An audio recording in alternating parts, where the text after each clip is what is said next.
Cool. Thank you. Appreciate you guys showing up today. So we're going to talk about a variety of different things today. And unless you are able to capture your fish like this guy does.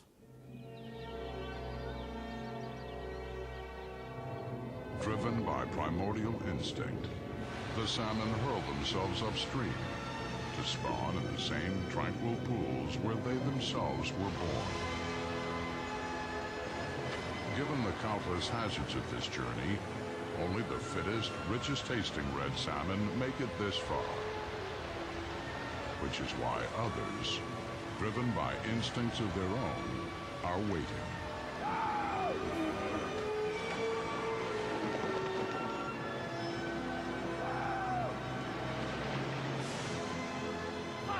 John West endures the... So yes, unless you're going out there and capturing fish in that way, my guess is that you probably go someplace and buy your seafood, whether that be a market, a restaurant, wherever you're going to buy your seafood.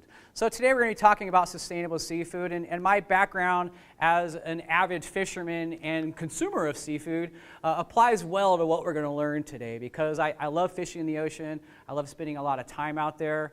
These are some fish that I've caught out in the ocean with my daughter, and the one on the left is a white sea bass, the one on the right is a California halibut. And if you are a consumer of local seafood, you're already doing a great job. But unfortunately, a lot of the seafood that we have out there is not local, and that's where it becomes a real concern. Currently, the estimates are that about 90% of the seafood that you consume is imported from other countries. That's a substantial portion. Some of that actually is seafood that's caught in the United States, but then it's shipped to other countries to be processed, and then it's shipped back. A perfect example of that is calamari. How many of you like to eat calamari? It's awesome, right? Squids and tentacles, steaks, whatever. So they capture that right out of Morro Bay. They actually land it right next to Tognazini's restaurant. They have this crazy thing called a squid vacuum that offloads it from the ship. They load it into a container. They ship it to China to be processed. Then they ship it back to Tognazini's to be eaten right next door. So literally something that was caught a mile from Tognazini's, landed literally feet from Tognazini's, has traveled over 6,000 miles before you put it in your mouth. It's kind of crazy, but that's how expensive U.S. labor is and things like that. So my impetus is always to get people as much as possible to buy locally harvested seafood, at least seafood that's caught in the United States. All right? So the first thing we're going to do today, we're going to be talking about the harvesting of seafood. There's lots of ways that we capture seafood, and these have a variety of different effects on the habitat and on the ocean organisms. We'll define what we think sustainable seafood is. We'll talk a little bit about mariculture. That just basically means farming of critters in the ocean. And then we'll finish up by talking about sustainable seafood. Are we there yet? Can we get to that part of buying seafood sustainably? So this is going to be a pretty complicated issue, and I apologize a little bit for that. Usually when I give this lecture to people, I have like an hour and a half to talk about it. So I abbreviate a lot of these things, and I'm going to go through it quickly. But if you have questions about any of it, please raise your hand and ask, because I want to make sure things are very clear as we go through this stuff. The first thing, is just in general, how do we capture seafood? Well, this table here does a pretty good job at showing that. It shows that about 54% of the seafood we capture, and this is the United States, is captured with what we call a trawl net. We'll learn what a trawl net is here in a little bit. About 25% is caught with what we call a Perseids, and then much less percentages are caught with other methods like pots, long lines, gill nets, hook and line, things like that. So there's lots of different ways to capture fish, but 75% of it is captured either with a trawl net or a Perseids. So we'll start off with trawl nets. And a trawl net is a very large net that's dragged through the ocean. There is some what we call midwater trawling that occurs, but most of the trawling that we see is what we call bottom trawling. Okay? And one of the worst parts about bottom trawling is that there's lots of habitat destruction associated with it. So it's equivalent to plowing the bottom of the ocean to harvest the critters that live there. So the image above was taken before a trawl net was dragged through an area, and the image below is what it looks like afterwards. Obviously, the one above would be very good habitat for all sorts of juvenile organisms, fantastic nursery areas for them. The one below that, there's nothing there. You would not find any creatures living there. So that's one of the things that makes trawling so bad, is that not only are you harvesting a lot of organisms, but you're actually destroying the habitat for the future generations. That's a serious problem, because then you're impacting multiple generations into the future. Many of these deep water habitats, they're cold water, things grow very, very slowly down there. It could take literally tens of years for this habitat to rebound. Another big problem with trawling is that it's very, very effective. As you can see from this picture here with a bunch of rockfish, you can capture a lot of fish with a trawl net. These guys can drag these trawl nets around for hours at a time, and you just capture a lot of fish. The quality isn't that great because they've been in that net for a long period of time. They're packed on top of each other. They're bruising each other. There's so many of them, you can't possibly take care of them all that well. So it's a high quantity, low quality type of a fishery. Okay? Another really big problem with this is the fact you get lots of creatures in your net. This is called ocean bycatch.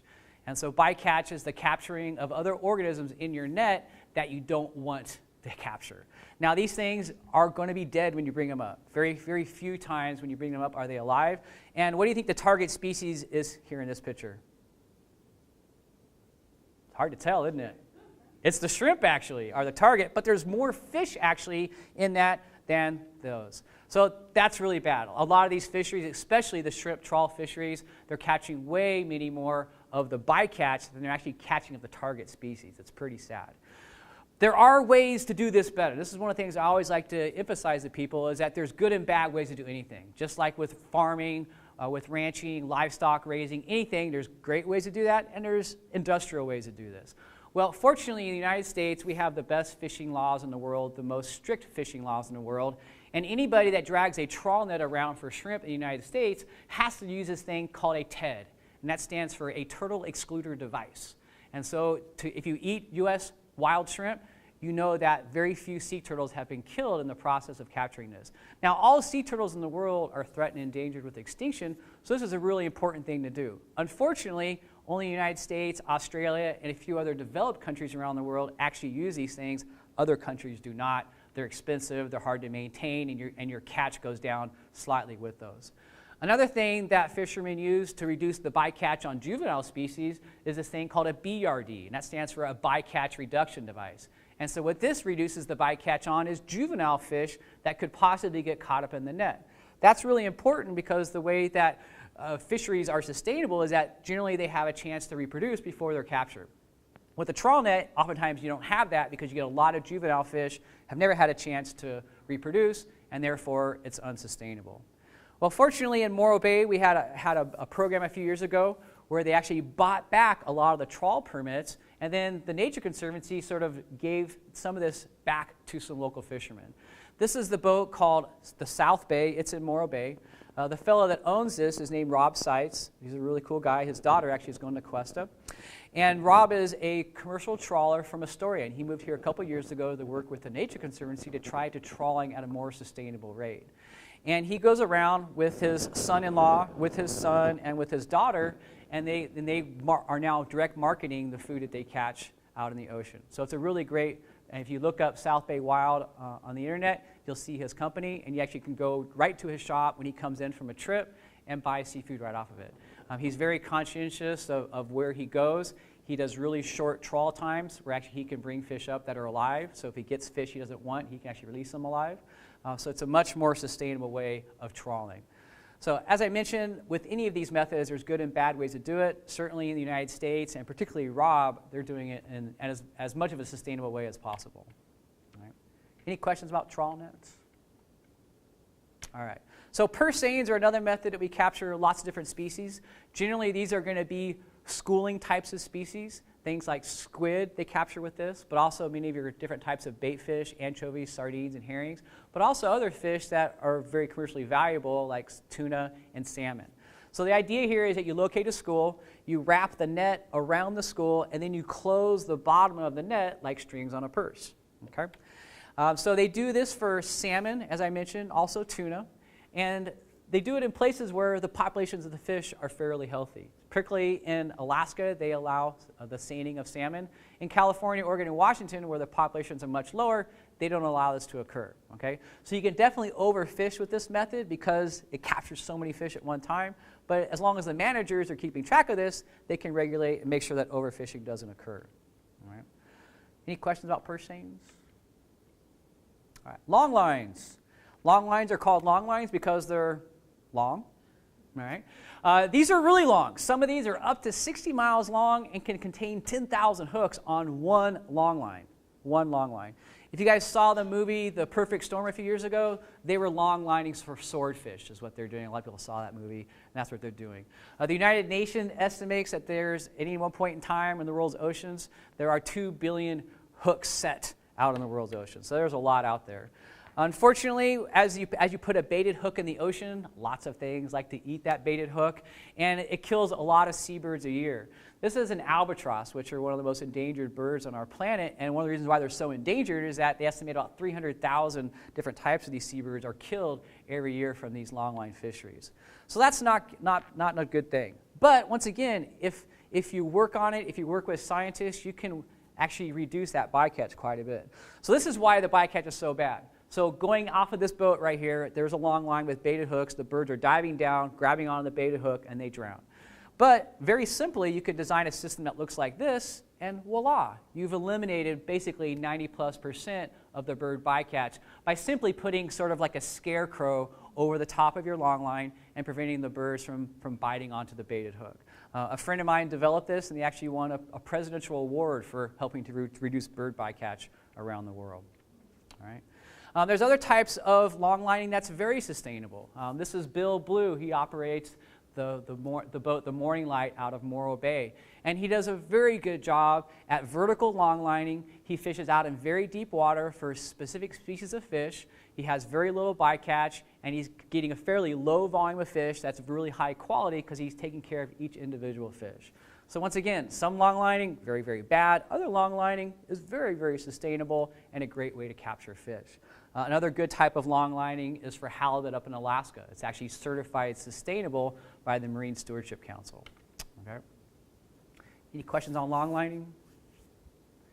All right, gill netting is another method that we capture lots of fish. They call them a gill net because a fish has gills, and as it swims through the net, they get stuck, and as they try to back out, they get caught on their gill plate. So that's why they call them a gill net. There are drift gill nets that can be out in the open ocean, just drifting through the ocean, but a lot of times they're fastened to the bottom, and they call them a bottom gill net. So any gill net basically is an entangling of fish, and if you're just throwing a net out on the water and leaving it overnight, fish don't see that, and so you get lots and lots of fish tangled up in that net. This is a picture that I took down in Bahia de Concepcion in Baja, Mexico, and as you can see, there's lots of pelicans hanging around this net. Why do you think?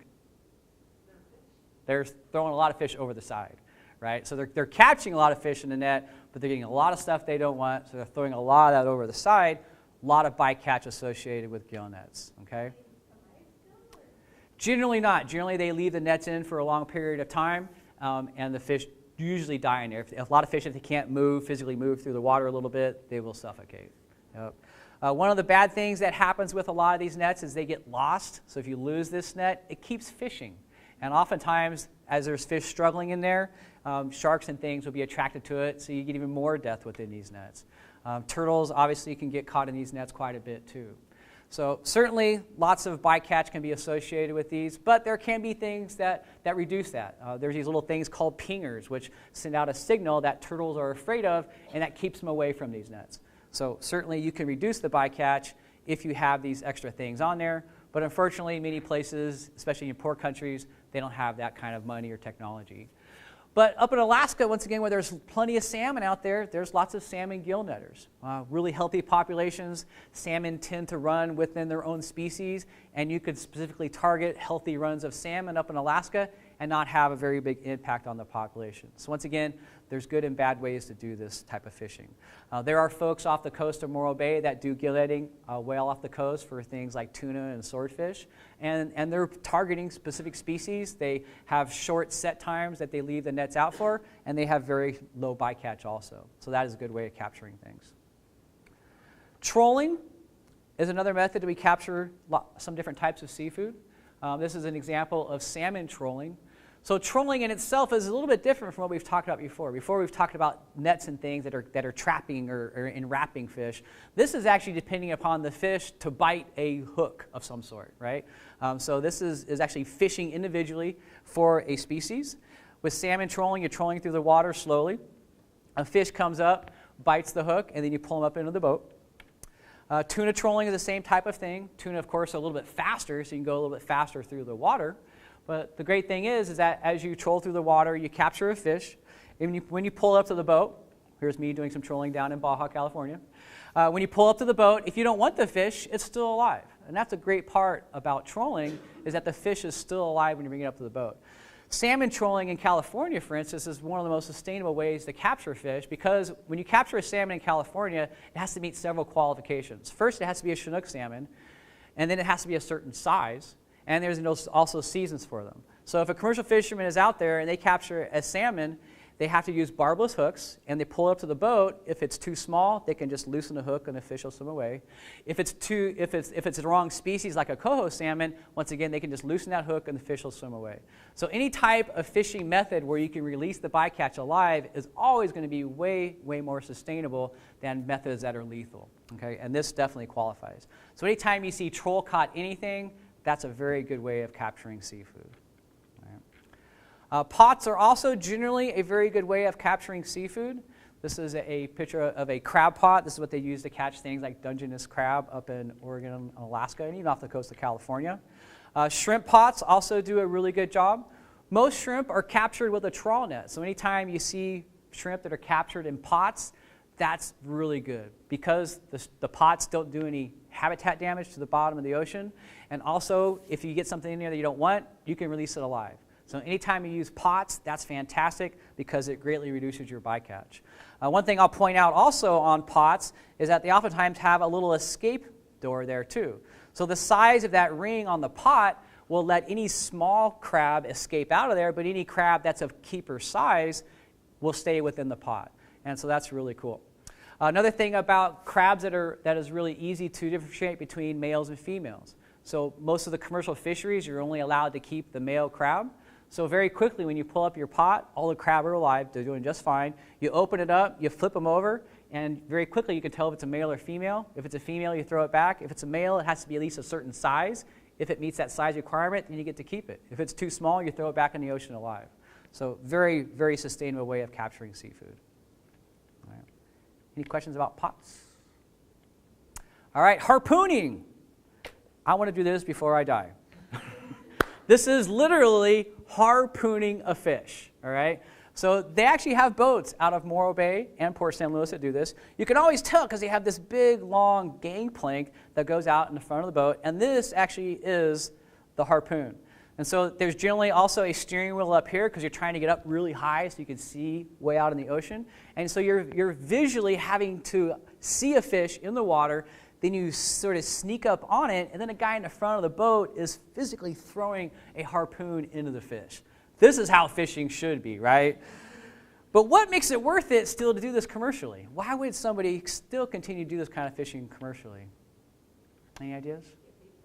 Big fish. These are really big fish. Look at the size of these things, right? So swordfish, giant bluefin tuna. I mean, these fish weigh 500. The biggest ones are 1,000, 1,200, 1,500 pounds. These are gigantic fish. And unfortunately, they're worth so much money that even though their populations are generally very depressed in many areas, we continue to fish for them, and their value is incredible. So there's so much effort. This is kind of a crazy stat. There is a bluefin tuna sold in the Japanese fish market in 2016, 488 pounds, sold for $1.8 million. Now this is an extreme example. This is the first fish that's sold in the fish market, and every year some rich restaurant owner from Tokyo always pays an exorbitant amount for this. But still, somebody paid $1.8 million for one fish. It's pretty crazy. All right. We'll finish up with hook and line. So hook and line is literally going out and capturing a fish individually. These are a couple of fish friends of mine, and these are what we call a rod and reel hook and line fishermen. So these guys have regular boats, 18, 20-foot long boats, and they go out and they fish for halibut, white sea bass, perhaps tuna if they're running, and they sell them at the fish market. So these fish are your higher-end types of fish. When you go into a fish market, halibut sometimes will sell for $25 a pound, and so it's worth a while for these guys to go out and maybe only catch 2 or 3 of these fish in a day. They can still make $400 or $500 in just one day of fishing on their own little boat. So very, very sustainable way of fishing. You know, if the fish is too small, you let it go. If it's the wrong species, you let it go. All those types of things make hook and line very, very sustainable. So this is kind of like hook and line fishing. This is called pole fishing.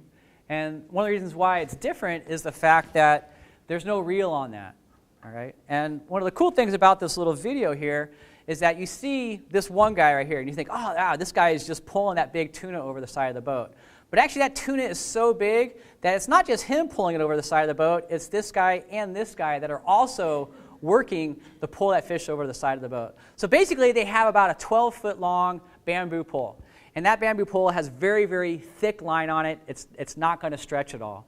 And what they're doing is they're throwing a lure right at the surface. These fish are chummed and boiling right at the surface of the boat, and they're getting it to bite, and they're throwing it into the boat immediately.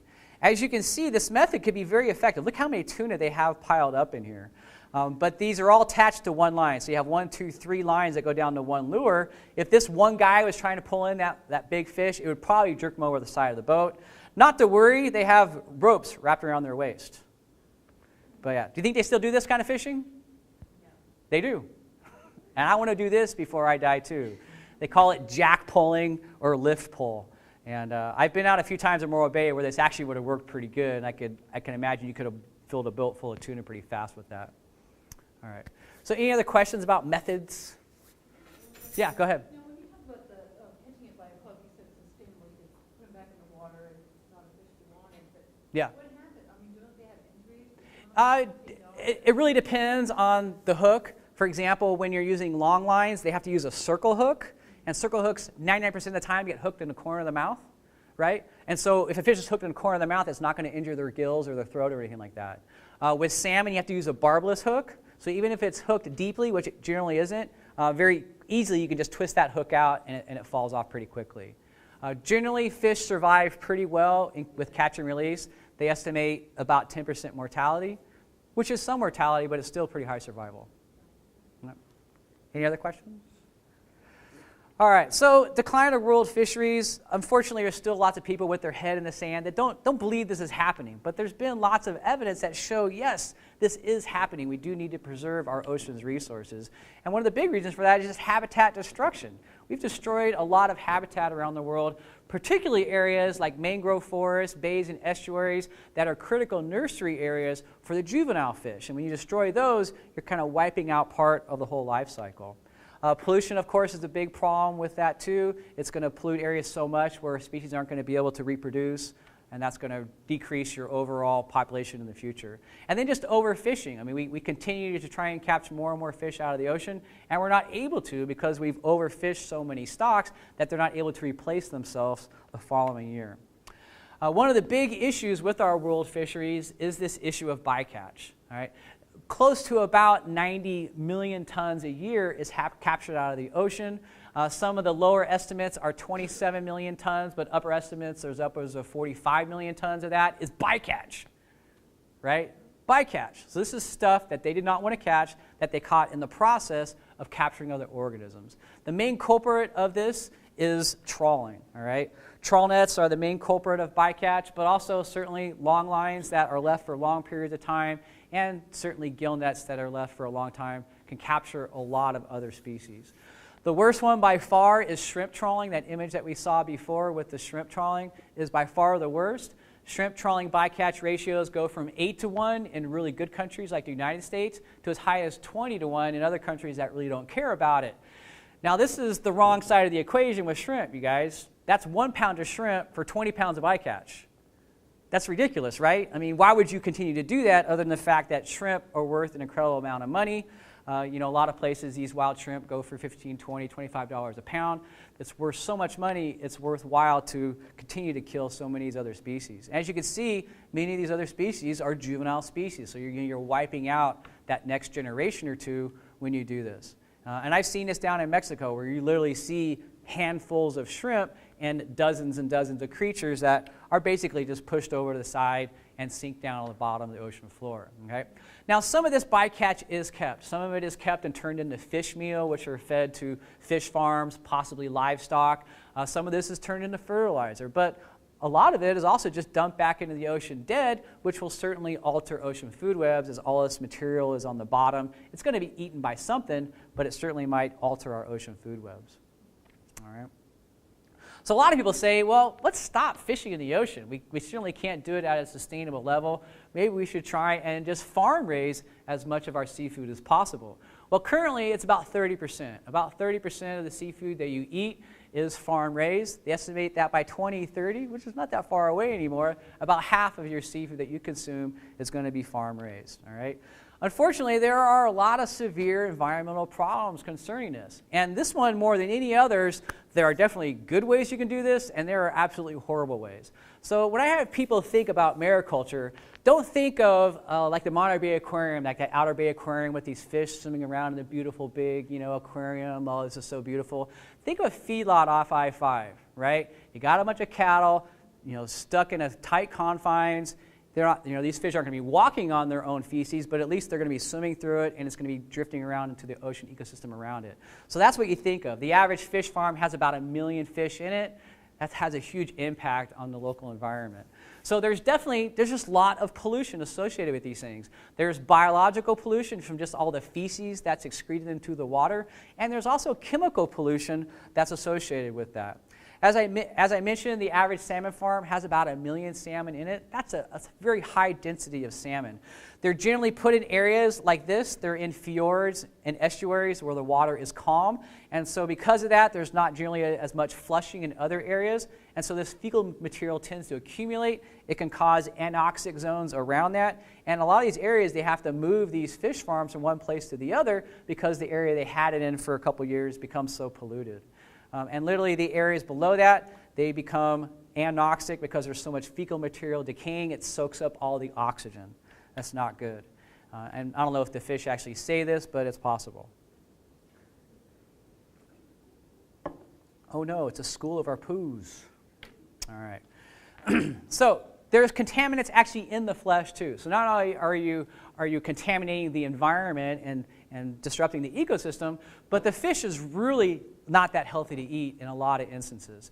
There's been studies done that show there are 10 times higher levels of toxic materials within farmed fish compared to wild fish. And these aren't good things. These are things such as PCBs, dioxins, mercuries, pesticides, antibiotics.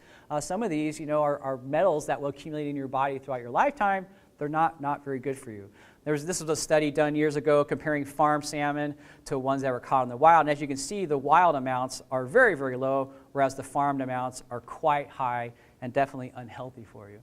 So I always tell students, I know some of them don't really care about the environment. They're not a tree hugger or whatever. But at least you should care about your own health, right? So if you care about your own health, you really shouldn't eat a lot of this farmed raised salmon and shrimp and things like that, because it really does have higher levels of things that are not very good for you.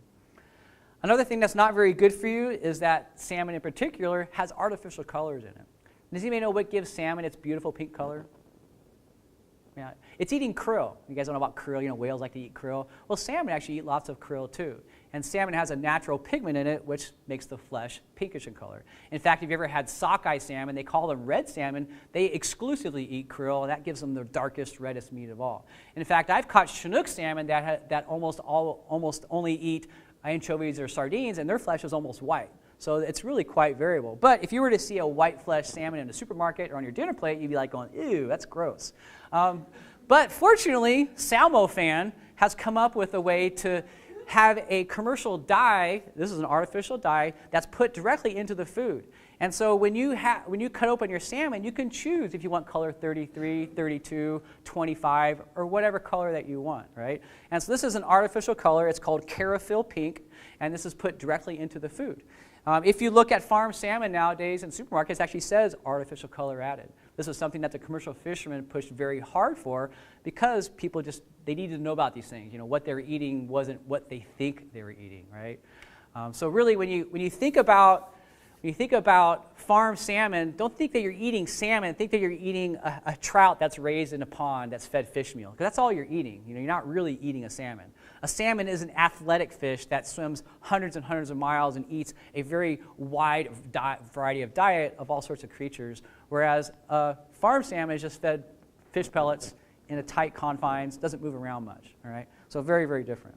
So commercial fishermen for years are very concerned about this. Fortunately, they've done a good job of educating folks, and folks that do like to eat seafood, they know the difference between this. There is a reason why during salmon season that when you go to Taganzini's, it's $25 a pound, and farm salmon is $6 a pound at Costco. It's not the same fish. It is not. And you guys that eat it, you know that it's not the same thing. Disease and parasites is a huge concern, just like with the feedlots. You know, when you have animals in a tight confines, you have outbreaks of all sorts of diseases and parasites. And so what do you have to do when you have disease and parasite outbreaks? Antibiotics, right? So you have to have antibiotics and pesticides. So this is a farm salmon. These little creatures on there are called sea lice. They're a little crustacean, and on a big salmon like that, while certainly it doesn't look very good, but the salmon is so big, it doesn't really affect the health of the salmon. However, when you get these little sea lice on a little fish, now it starts to adversely affect the health of the salmon. So in the normal salmon life cycle, there's never a time when a wild salmon comes in contact with the juvenile salmon, right? So the wild salmon swims up the river. When it gets in fresh water, these little parasites die, right? And so if there were some juvenile salmon in it at the same time, they wouldn't come in contact with them. But what happens now when these juvenile salmon are swimming past the mouths of the rivers out into the ocean, as they migrate out into the ocean, they go past all these salmon farms. And if an average salmon farm has 1 million salmon in it, the average farm salmon has 2 of these things. When these little creatures reproduce, they literally throw hundreds of little larvae into the water around them. And very quickly, you have literally millions and millions of these little blood-sucking creatures out there that really can do a lot of harm to the juvenile salmon. So this is a big problem. Many areas in Southeast Alaska and British Columbia where there's literally hundreds of these fish farms, they're causing a lot of damage to the wild salmon runs. What's that?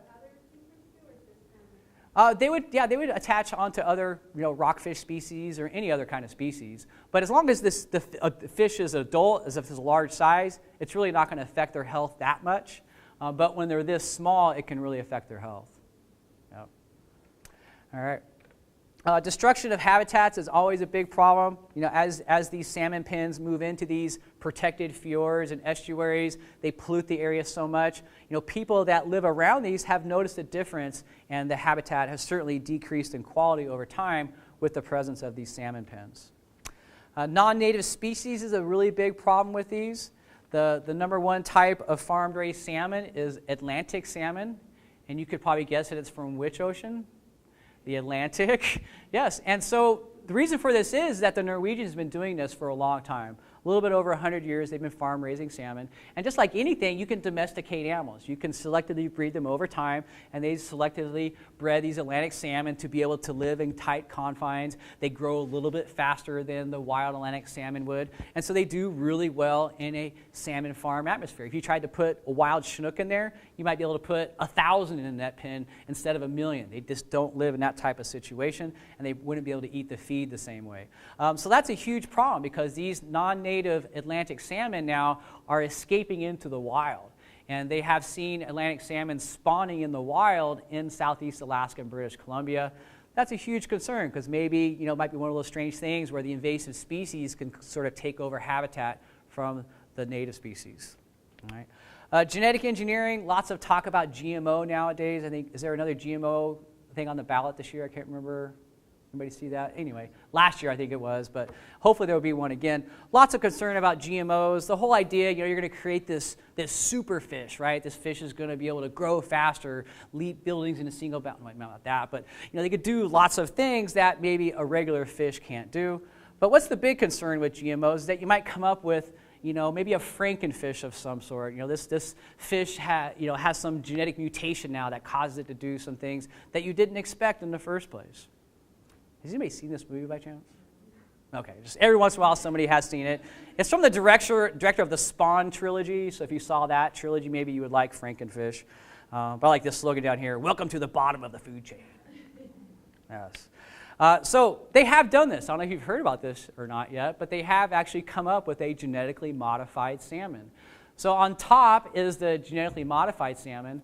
On the bottom is a farm salmon. So already farm salmon, through selective breeding, they already grow twice as fast as a wild salmon. Now they've got a genetically modified farm salmon that's growing 3 times as fast as the regular farm salmon.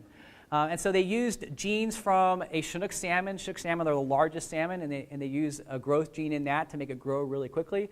And they also have a gene from this thing called an eel pout, which is a strange underwater fish, deep water fish, that allows this growth receptor gene to be activated. I don't know exactly how it works, but that's what happens. So, I mean, the good part about this is that with the same amount of food, you're growing a fish to harvestable size, which is 6.5 pounds almost, in 18 months instead of 3 years. So that's the good side about it. But the bad side about it is, what happens if this thing escapes, right?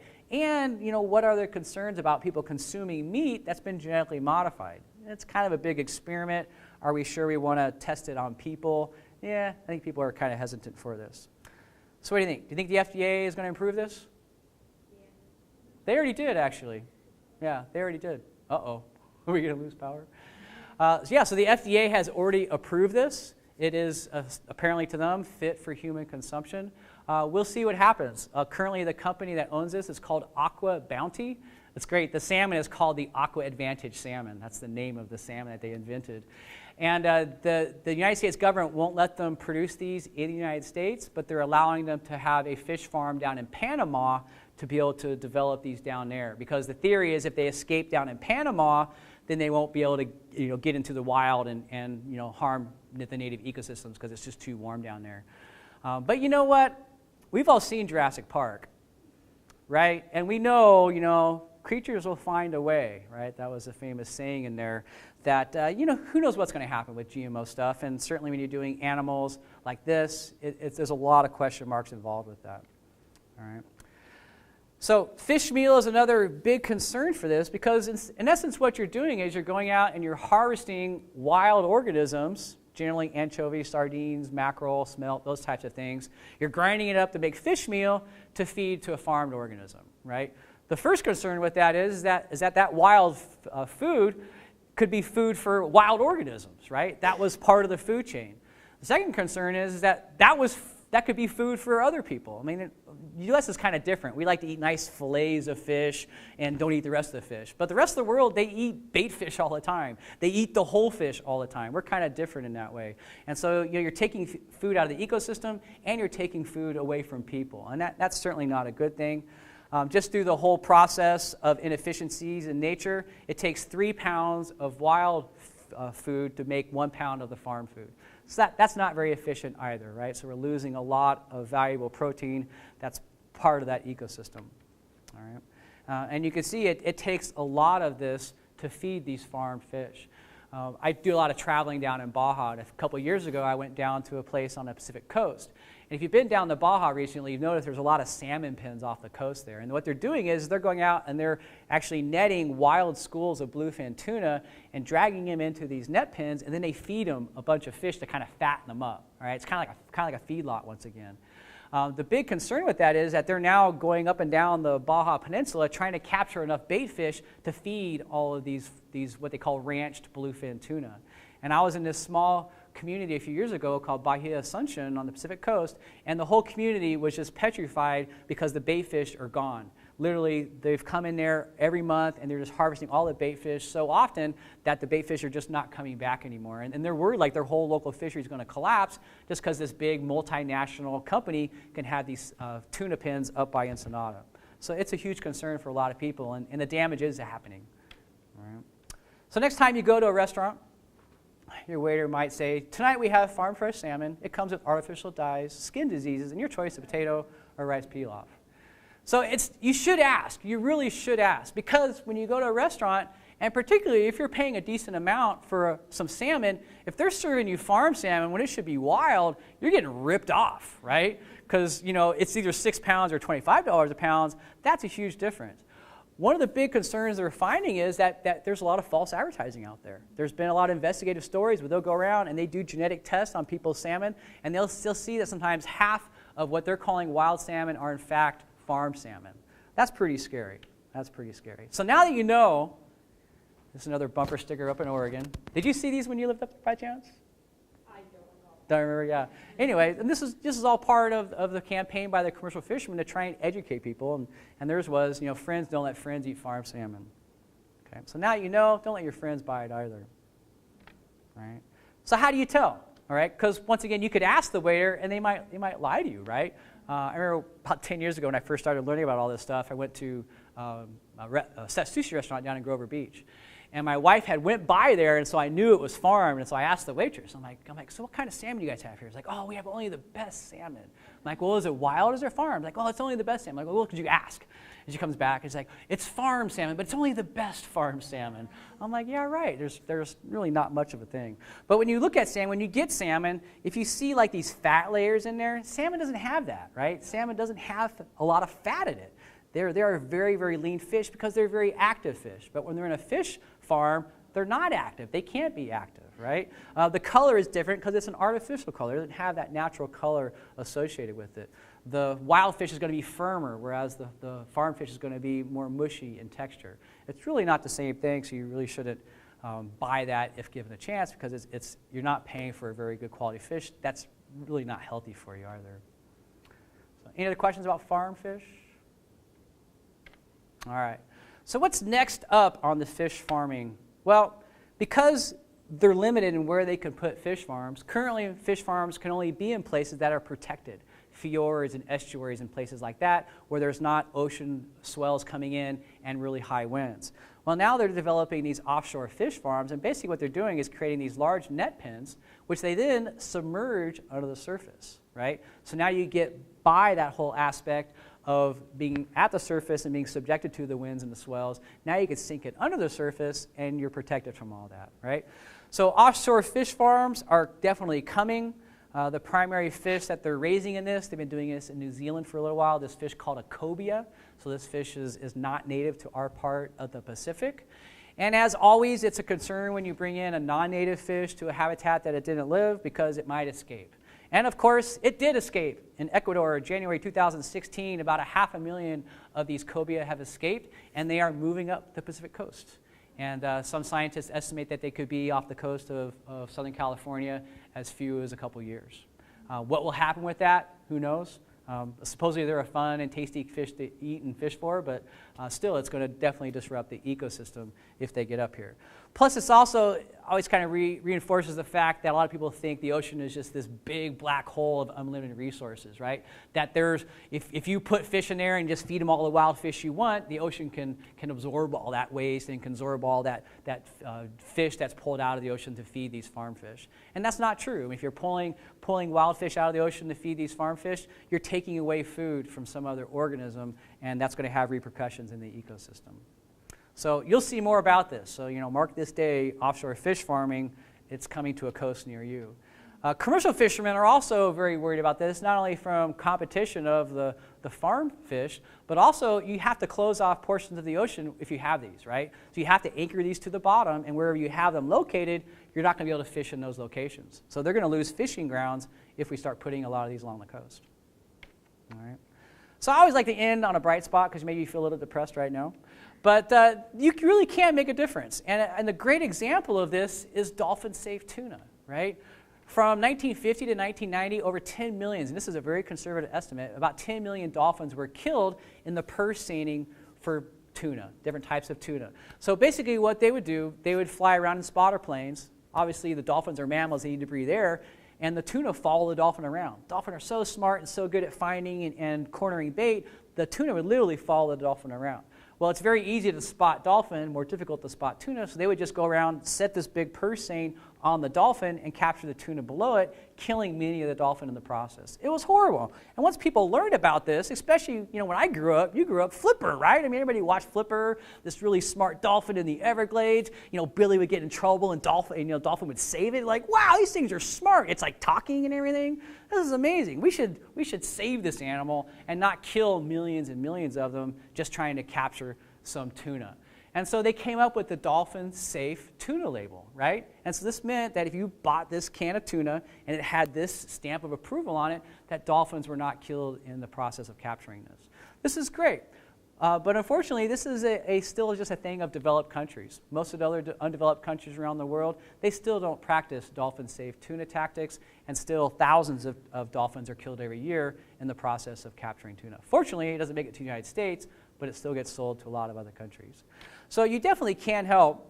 And certainly looking at what happened in Morro Bay in the last 20 or so years is a great example of how things can really switch around. So in the late 90s, early 90s, we captured a lot of seafood in Morro Bay. It was about 14 million pounds of seafood were captured in Morro Bay. That's a lot of seafood. It kind of hit the bottom in the mid-2000s. About 1 million pounds were caught during that time. And so that was a huge financial hit to Morro Bay. A lot of fishermen lost their jobs. All these things happened. Well, the Nature Conservancy thought this was a good time to come in and see if they could help kind of restore the habitat and perhaps in the future, help restore the fisheries. So they spent nearly $4 million buying up the local trawl quota in Morro Bay. That ended up being about 400,000 pounds of fish, which is kind of strange for an environmental group to be buying quota, right? That's unusual. That doesn't usually happen. Initially, they were just going to sit on it. They were just not going to use it, and they were just going to protect the ocean and not use that quota. Well, a lot of people started getting mad at them. Like, gosh, do you know how many jobs you took away and how much money you took away? If you guys are so good at what you're doing, why don't you figure out a better way to harvest fish out of the ocean? So that's what they did. So now they give quota back to individual people fishing out of Morro Bay, but they make them fish in certain ways. They make them use long lines. They make them use traps. They still allow Rob Sites to use that special and small a trawl net that he uses. And so that does a really good job at still harvesting species, but you're doing it in much more sustainable ways. So now in Morro Bay, and this is moving across the nation, we have new management of our fisheries. So we have more local committees that are involved with this. We have the local commercial fishers. We have the Nature Conservancy in this area. We have the Fish and Wildlife Service. We have the harbor directors. And so we're trying to move to more local management of it with people that live in that area. All right? And so the business plan has shifted too. For example, when those trawl boats used to come in Morro Bay, they would have sometimes 20 to 30,000 pounds of fish in there.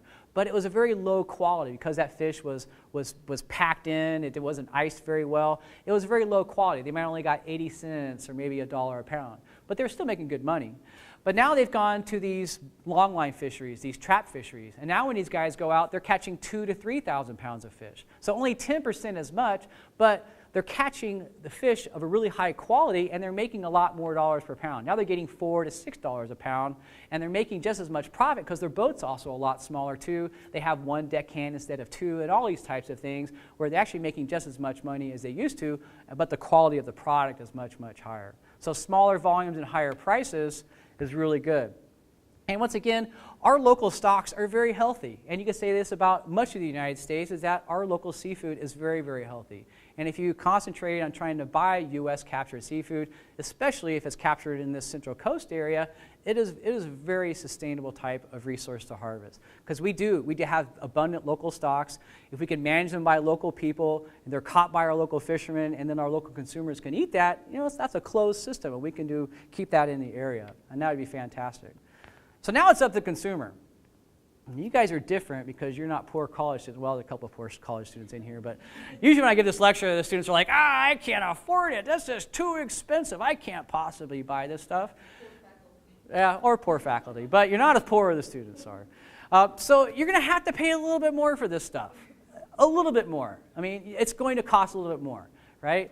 But it's going to have such a huge impact on what's going on in the environment. I guarantee it. I've been doing this for 10 years, giving these talks, and I've seen a huge shift in places selling their seafood and how concerned they are about the seafood that they sell. So this stuff definitely has a big impact on businesses, and in turn, it's going to have a big impact on the ecosystem. Okay? So this definitely helps conserve local resources, but also it helps conserve great jobs that local people have working in the seafood industry, whether they be fishermen or restaurants or what have you in the Morro Bay area.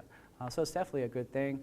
There's a couple of places, other resources that you can go to get more information about this. One of them is seafoodwatch.org. This is a seafood watch card that's put out by the Monterey Bay Aquarium. Perhaps you've been there before and you've seen these cards. I have some extras to pass out afterwards. But basically, it's kind of set up by like a stoplight, right? So you have green, that's good to go. It's healthy for you. There's limited amounts of environmental impact. Then there's yellow, and of course, that means go faster. No. Yellow is use caution, right? So maybe there's some environmental concerns or maybe there's some health concerns. And then the red column is avoid. So these are things that are bad. There's health problems. There's many environmental concerns, habitat damage, bycatch issues, and things like that. So these are very helpful. They have ones just for generalized seafood, and they also have ones for sushi. So if you like to eat sushi, they have recommendations for those also. You can also get an app on your phone. If you go to the app store for your phone, you can just put in seafood watch, and there's an app right on there, and that can really help you figure out what kind of seafood there is. Because one of the things you'll find as you get more and more into this is it's a very complicated issue because there's so many different ways to capture things. There's so many places that it can come from. It gets complicated pretty quickly. All right. There's another system, and this is like at a Whole Foods market or any kind of natural foods market. They tend to have this, and it's set up on the meat counter where each of the different types of seafood that they sell, it's the same system where it's green, yellow, or red based upon how sustainable that is. All right. So definitely encourage you to use those things. If you have any other questions, you can always send me an email. I've got an old email at Cuesta where they cut off the last 2 letters of my last name. Apparently they had a limited number of characters back then, 50 years ago or whatever it was. But yeah, so you can send me an email and I can answer any question that you have about that. Does anybody have any questions right now? Yeah. You know, so I live in San Francisco. Yeah. If I don't want to drive to Morro Bay all the time, you know where the best place to buy the shop? There is a fish market on Marsh Street. Yeah, that's a good place. I have not been there, Okay. but my guess is you could go in there and ask him, what local do you have? I don't know how good of a job he does at buying local seafood. I know Togdanzini's does a fantastic job. This is recorded, right? Whereas the other market in Morro Bay doesn't do as good of a job. Okay, so it definitely makes a difference, even in Morro Bay. I mean, Togdanzini's or the other market makes a big difference because one of them really focuses on buying. Like you go in there and it'll tell you what captain like your rockfish is from, right? It's really cool, and I know a lot of captains. Like, hey, you caught that today? Oh yeah, yeah, it's pretty interesting. Port San Luis is really good too because they buy a lot stuff right off the boats from people there too. Any other questions? Really big wetland cod, but shrimp from Argentina is not good. Not generally not good because they just don't have the fishing regulations that we have, and they, you know, it's also transported long distances, which is also a big concern for a lot of things.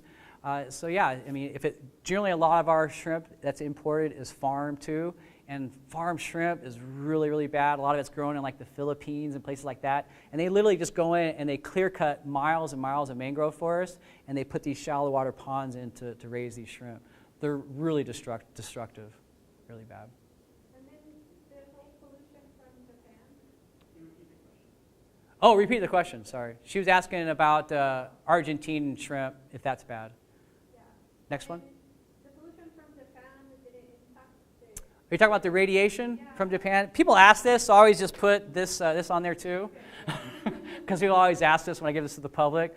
So there certainly is some, so she was asking about radiation from the Fukushima explosion. So there is definitely some radiation in the ocean. And I'll read this for you because it's kind of small. But the radiation in the tuna is 0.00000004. I don't even know, what is that measurement?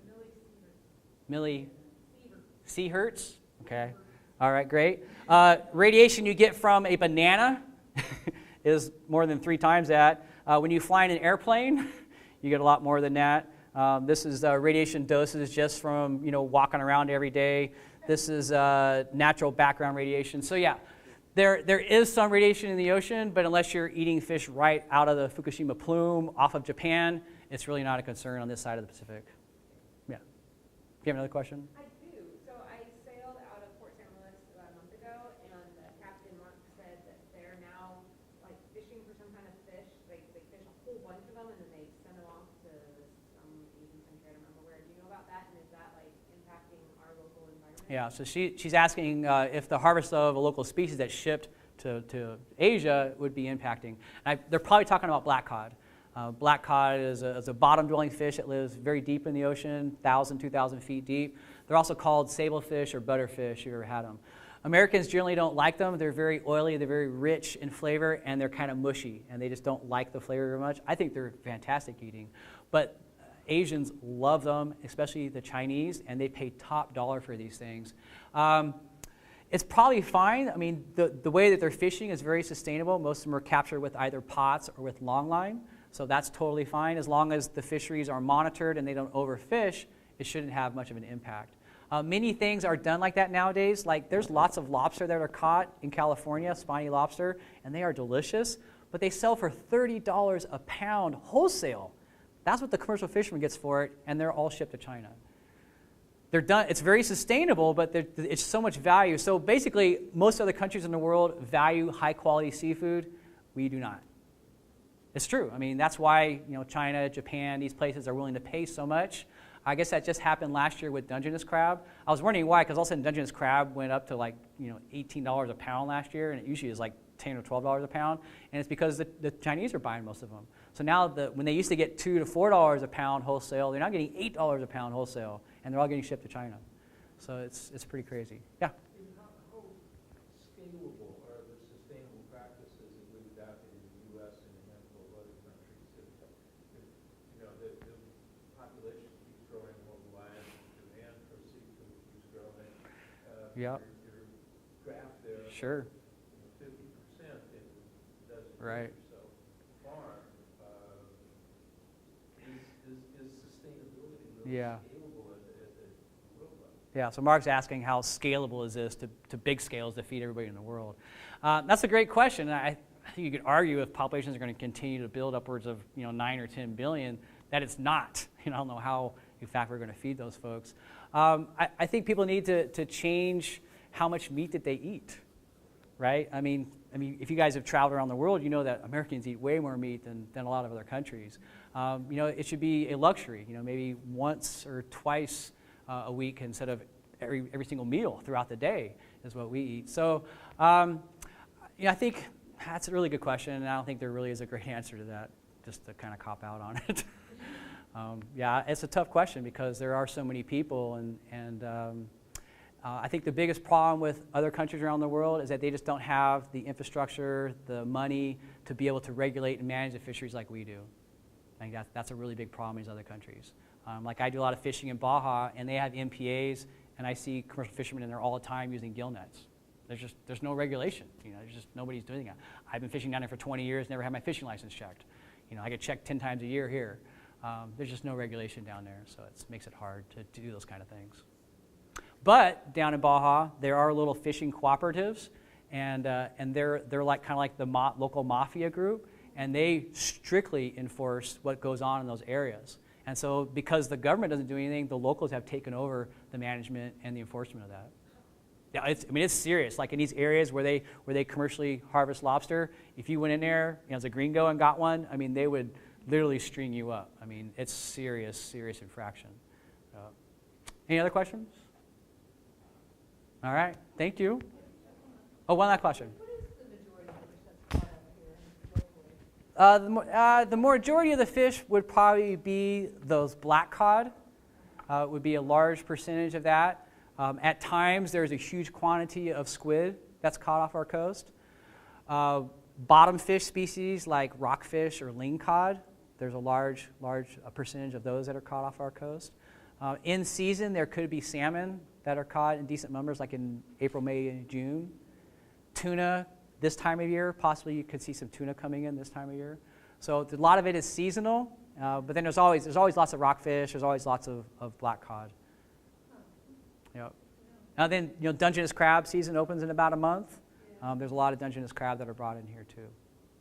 Red rock crab, things like that. Halibut, white sea bass. Thank you so much. All right. I think that Thanks, you a lot guys. of people